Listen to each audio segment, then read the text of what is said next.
அனைவருக்கும் அன்பான வணக்கம். மார்கழி மாதம் 4ஆம் நாள் கோலம் போடுறதுக்காக ஸ்டார்ட் பண்ணிட்டாங்க. இன்றைக்கி நம்ம வீட்டில் வெள்ளிக்கிழமை.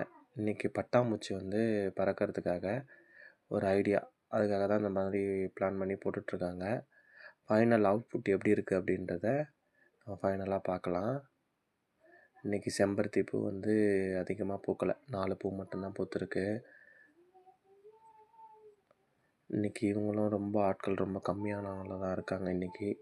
இன்றைக்கி எங்களை விசிட் பண்ணவங்க கொஞ்சம் பேர் தான். இவருக்கு தூக்கம் வரலையாம். நான் நிறுத்தினேன், என்னை பார்த்ததும் ஓடிட்டார்.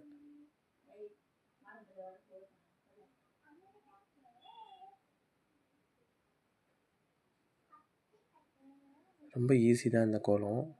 இருந்தாலும் நம்ம அதில் எல்லாமே கோலம் போடுறது எப்படின்றத விட அந்த கோலத்துக்கு கலர் கொடுக்கறது தான் மெயினாக நல்லாயிருக்கும். ஏன்னா எவ்வளோ கஷ்டப்பட்டு கோலம் போட்டாலும் அந்த கோலத்துக்கு கலர் கொடுக்கும்போது தான் அந்த கோலத்தோட அழகே சூப்பராக இருக்கும். இப்போ பார்க்குறீங்க இல்லையா, ப்ளைனாக இருக்கும்போது ரொம்ப ஒயிட் கலராக தான் இருக்குது. ஆனால் அதுக்கு இப்போ நம்ம கலர் கொடுக்கும்போது பார்த்திங்கன்னா அதுக்கப்புறம் ஃபைனலாக பார்க்கும்போது ரொம்ப சூப்பராக இருக்கும்.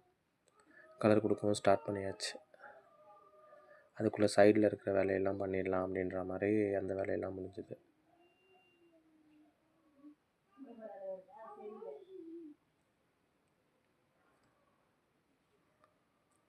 மாடு நின்றுட்டே இருந்தது. வெள்ளிக்கிழமை அதுவுமா பசுமாடு நின்றுதா, சரி சும்மா அனுப்பக்கூடாது அப்படின்றதுக்காக 2 வாழைப்பழமும் கொடுத்தேன். ஃபைனலாக அவுட்புட் பார்த்திங்கன்னா பட்டாம்பூச்சி என்னுடைய ஸ்டைலில் போட்டிருக்கேன். பட் இப்படி தான் பட்டாம்பூச்சி இருக்குன்றதெல்லாம் இல்லை, எனக்கு தெரிஞ்ச அளவுக்கு போட்டிருக்கேன். எப்படி இருக்குது அப்படின்றத கமெண்ட்டில் கம்பல்சரி சொல்லுங்கள். ப்ளீஸ் எல்லாருமே சப்ஸ்கிரைப் பண்ணி வச்சுக்கோங்க. நிறைய பேர் பார்க்குறீங்க. ஆனால் பார்த்ததை சப்ஸ்கிரைப் பண்ணிங்கன்னா மாதம் ஃபுல்லாக என்னென்ன மாதிரியான கோலம் போடுறோம் அப்படின்றத நீங்கள் உங்களுக்கு அப்டேட் ஆகிட்டே இருக்கும். பெல் பட்டனையும் கிளிக் பண்ணிக்கோங்க, அப்போ தான் நோட்டிஃபிகேஷன் வரும். எப்படி இருக்குது அப்படின்றத கமெண்ட்டில் சொல்லுங்கள். நன்றி.